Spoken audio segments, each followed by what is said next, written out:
actually the steroids which actually builds the muscle. It stimulates a cell to grow, get bigger. Budding secondary school athletes and their support personnel getting answers to important questions about anti-doping from the experts. This was facilitated through the island-wide Junior Athletes Anti-Doping Education Workshops hosted by the Jamaica Anti-Doping Commission JADCO during the month of October. JADCO's message to the athletes, their support personnel and the general public is that you don't need dope to cope. You can perform with hard work and effort. That message was the cornerstone of the presentations at the workshops, which were conducted in 5 different locations across the island, capturing the attention of the nation's future sporting stars. We want to let them know what is involved in the anti-doping world, and also because they have been exposed to it and will be continuously exposed to it from an early date, it will be part and parcel of their psyche when they go on to become seniors. As the country's national anti-doping organization, JADCO is responsible for promoting ethical practices in sport and for helping athletes and the general public to understand the consequences associated with using banned substances and methods. The Junior Athletes Anti-Doping Education Workshops is one avenue used by the Commission to achieve this. Participants were informed about the role and responsibilities of JADCO. JADCO is responsible for carrying out the national anti-doping program, eradicating doping in sports, and keeping Jamaica free from doping. The doping control process. So he'll be passing his urine in clear view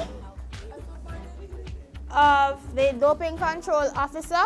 The list of prohibited substances and methods and the effects on their health. And some of these side effects are severe acne. And nutrition for athletes, which was an addition to this round of workshops. If you're underweight, you are susceptible to many illnesses because they're now frail.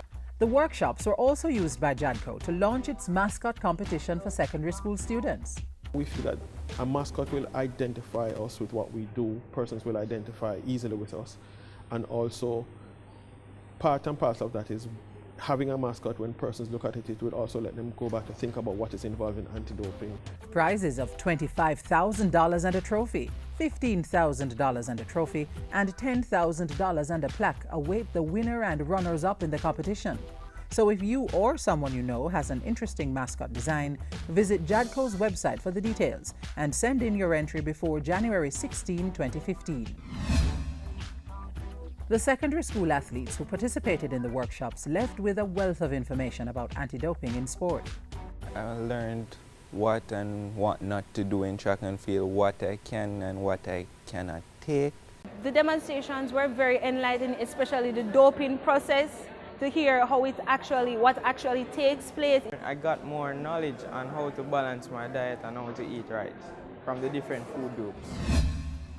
While JADCO's main target audience is athletes, the inclusion of athlete support personnel was deliberate, and they too were more than happy to share their experience. It's important that I've learned is the different prohibited substances that are on the list.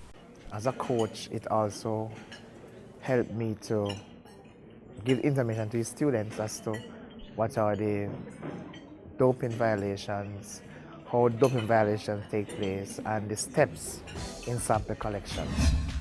In addition to the series of workshops for junior athletes, the Commission works in other areas to ensure its target audience is kept informed. The Commission launched its website in September, so feel free to check it out at www.jadco.gov.jm. For additional information, contact JADCO by calling 929-3500 or 960-7466 or send an email to comed@jadco.gov.jm. Be sure to visit their Facebook, YouTube, and Twitter pages. The Jamaica Anti-Doping Commission, committed to the fight against doping in sport.